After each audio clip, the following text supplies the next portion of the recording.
to Tako Talk. My name is Stephen Tako. I've got a choo-choo train in with us. But, we're here today on Tako Talk to talk about fathers, how we deal with anti-bullying issues or self-esteem issues with our kids. And so I've got John Fortman, and yay! And we got Michael Owston. Hi. And two of my friends here. Actually, we've all met through Chamber of Commerce and plays and theater, live theater in Santa Clarita, California. So here we are. I've been doing some research recently, and you guys, I've reached out to a lot of my audience, people that are following me on Facebook and LinkedIn, and I've been asking people, what do you think are some of the biggest problems that fathers are making? Some of the biggest mistakes that fathers are making. And so I thought, well, which fathers in town do I know that have been making the biggest mistakes? And so he calls us. Yeah, just joking. But no, two guys in town that I respect. Two guys that I feel like, you guys talk and you guys post about your kids, and how proud you are of being a dad. And my son actually just turns 18 this coming Saturday. So I've been through my share of, diapers and all that good stuff as a good dad.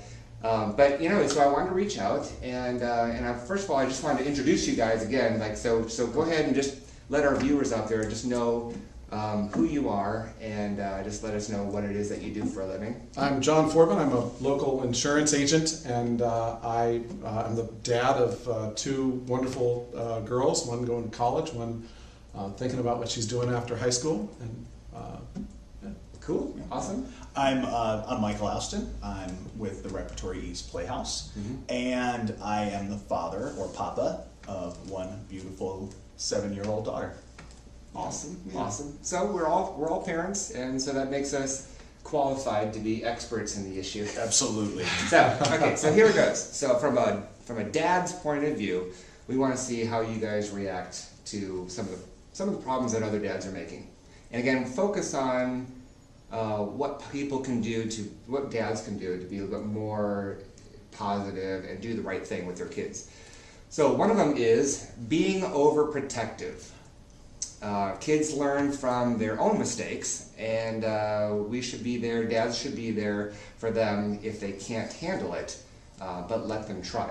So just real quick, I've got a personal story. My son, when we used to go on these camping trips with the YMCA, my son would want to climb these rocks and climb these trees, and it would be, it's kind of nervous, when you see your kid climbing some sort of tree, right? Yes. So there's two ways to look at it.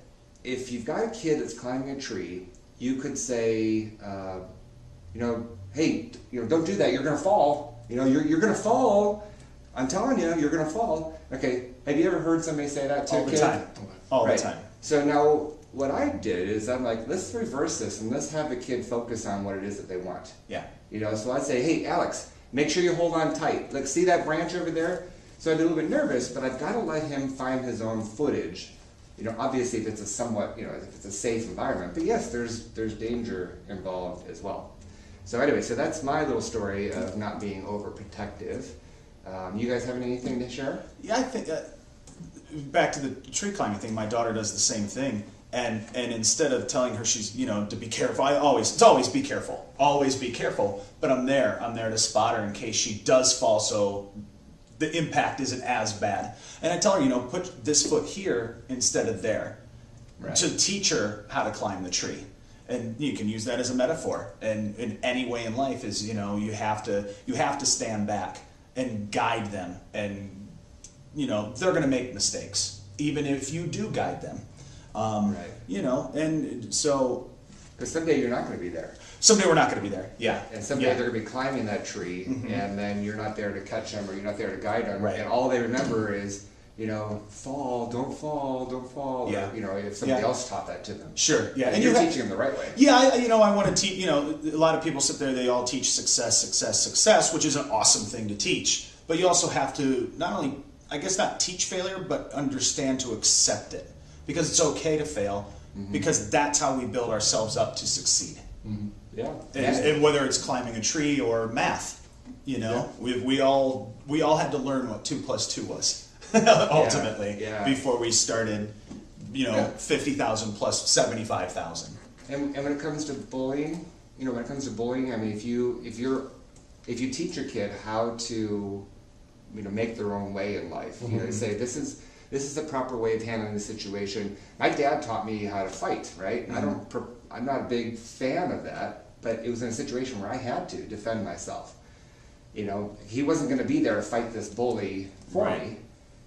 So as a dad, I think there's a certain place, an opportunity where we have to step in. Like, a mom could teach a kid to fight too. But well, you bring up the mom thing. I know that there was a situation once where my younger daughter was.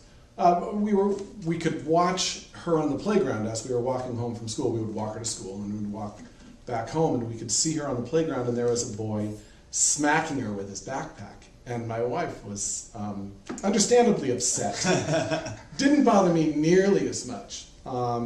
At this point, I knew my daughter well enough to know that she can very much take care of herself. If this was bothering her, she would do something about it. Right. But I know that it did bother my wife, and I'm not exactly sure how we finally wound up handling it, but it is interesting that one parent and the other parent might have different views on this, and it's something to take into consideration when you're... Yeah, for sure. Absolutely. Yeah, and the mom, moms are just innately protective, and that's what moms do for us. The mother bear. Yeah, the mother bear. Absolutely. Well, in the whole playground thing that you bring up, if I was watching it, I think I would be the same. Like, it wouldn't bother me that bad unless it looked like my kid was being hurt. Mm-hmm. It could be a playful game. Yeah. I mean, maybe he is like, sometimes kids they do things just to get each other's attention because they like them. Yeah. Right? And they're not really sure how to do it other than pestering them. Yeah. And this is also the same daughter that would do the same kind of climbing things that you're talking about. She would climb. She was like a gazelle. She could climb all sorts of stuff. Drove my wife bananas. Don't climb the tree. And of course, I'm the one who was like, go climb that tree. And so it's always she would walk along the edge of our wall in the backyard. Yeah. And she would ask, Dad, can I walk on the wall? I said, sure, it's not a problem with me. Her mom would just go ballistic. Yeah. And yeah. Cool. Well, I've got another thing that came up, and that is not making the kids realize they are loved and respected. So it's like, no matter how they are or what they do, they're loved. So if they decide that they want to be a different religion, mm-hmm. they're loved. If they decide that they want to, choose not to play basketball, or whatever it is that they're going to be loved.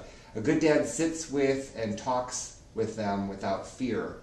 We find a lot of kids are really nervous about talking to their dads because the fact that the dad can be very overpowering. Yeah. And I wasn't comfortable telling my dad anything when I was growing up because my dad was so very critical. We have machismo, and we have bravado, which might be hard for young kids to approach. Yes. Yeah. Absolutely. As I get older, I'm sure I'm very different from when my kids were small than now, and I probably had some ideas back then that I don't hold now. Yeah. And I'm sure that if they were talking to me back then and they're thinking of that dad would not be the kind of dad they want to talk to. Yeah. I'm hoping now that I've changed enough that I can be that dad. Yeah, I tried, like you, when I was growing up, and I loved my father to death. He raised me on his own, myself and my sister, and he did a phenomenal job. But he was very hard to approach, when I was a kid. He came from a different generation, and he was hard to approach. And having a child now, also really, your dad came from a different generation. Well, you have to realize he was raising me different than his father raised him when it came to discipline, when it came to chores and things like that. Back when he was growing up, it was okay to get the belt. Nowadays, you just don't do that. You can't. The belt. Yeah, I got the belt too. But with my daughter, she's also my ex-wife and I split, and I want to make sure that she knows, because I know when she's upset. I know when something's bothering her. And I always say, you can talk to me. You'll never be in trouble Yeah. Same with me. Yeah, you just come to me and say you're angry. Come to me and say you're happy. Yeah. Come to me and Just say communicate. you're frustrated. Yeah, anything. Yeah. And I'm here for you. And I won't judge you. I won't yell at you. I won't be upset with you. And and I think just keeping that communication open, that makes kids realize that they are loved. Yeah. And just being there to listen to them. It's hard though. I mean, because you want to be a good dad. You want to be, you want to be the one that's gonna, I want them to get a PhD. But you're not their friend. I want to retire one day. I want somebody to take care of me. But you're not their friend. You're anybody out there listening, you're the dad. And that's been tough for me because my son and I are so close that sometimes I have to remind myself. It's like, you know what, I'm not his buddy here, so I can't allow him to talk to me that way. Yes. But I need him to, because he has to show respect to me, but I also have to show respect back to him. Yeah. And one of the things that one of our viewers said is to do activities that the your child likes to do. Yeah. Oh yeah. So I mean, do your kids ever come to you and say, hey, let's do something Always. together? I play nail salon. And she paints my nails. Oh, nice. I was wondering. So and they're not painted now, very, as you can see lovely. to the home audience. But she'll come. I see your toenails are done. My toenails are done. That's- They're a wonderful shade of salmon. But she wants to play games, and she's like, I want to play this game because she knows she beats me in it. Other games, I end up winning, and she gets mad at me. Like poker. Yes, yeah, she's killer at Texas Hold'em for a 7-year-old. One of the things that my kids and I do, as you know, is we do theater. Yeah. And I think they hate that. Yeah. They hate What? that. they hate that you do it with them? that I am in shows with them, and I'm hoping that I love doing the That's thoroughly nice. modern villain with your kids. Thanks. That's when they get older, I hope when I'm dead and gone, I really do hope they think, God, that was They'll look fun back. being in shows with my dad. Yeah. I think right now it's like, Dad, don't try out for this show because I want to be in it and I Yeah. don't want you involved. Yeah. That's funny. But so Yeah, I'm blessed my daughter doesn't want to do theater. So Well, she's only 7. She's only 7. She's been raised in a theater, but she doesn't want to be an actress. So it's like, okay, good. I won't have to worry about being stage dad For now.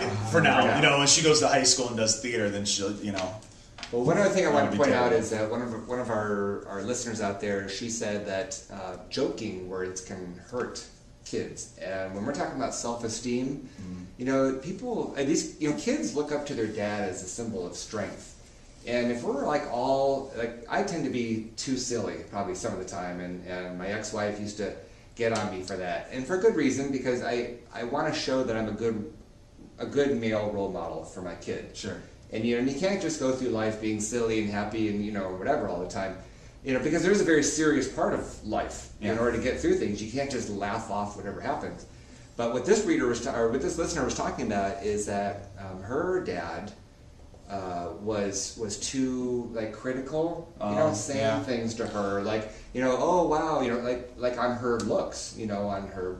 It could have been her braces, or it could have been her pimples, or whatever it was. And it's not funny to kids. yeah, I remember a time when my dad humiliated me in public around other people, and it was devastating to me. Yeah. And he didn't think it was devastating. That's not why he did it. He was seeking attention from his friends, but it was just devastating to me. And I know that I've watched myself with my kids, and I hope I've never done that. I never did. Okay, but seriously though,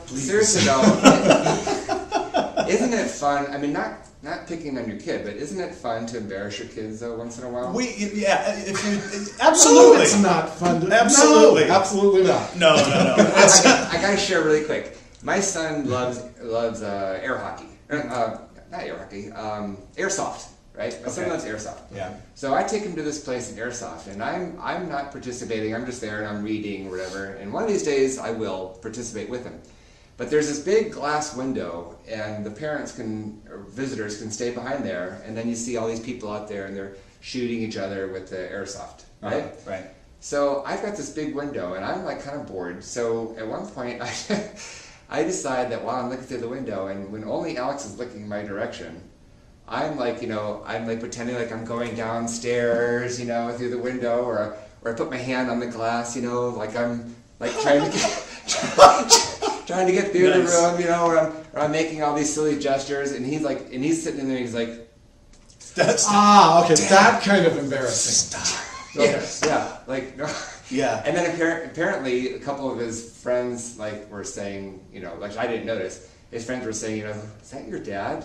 He's like, yeah, that's my dad. That's Okay, great. so the eye roll. But see, that's fantastic. That's and I agree with you, Steve. I think in life, like you said earlier, there's a serious part of life. And I think that you always have to address that angle in life. And it can be from bullying. It can be from a young girl getting braces and not having good self-esteem and helping her build that, or him. Right. You know, but there's also that time where you need to teach your child that, you know what? You gotta laugh and you gotta play and you gotta be silly. And that to me, like you, It keeps you young. it does. I'm an animated father and I play and I don't mind getting, you know, dressing up in the princess dress and the nails and the tiaras, and I'm okay with that. But she also knows that, you Do you know. have any pictures that we could put on the video? Yeah, I know. Right? Yeah. But also at the same time, you know, she knows that if she wants to do that, that there's chores that need to be done, and when she does it, she's rewarded verbally. She's, you know, Right. and I constantly pick her up and give her confidence, and Yeah. you know, so I think there has to be that balance between the two.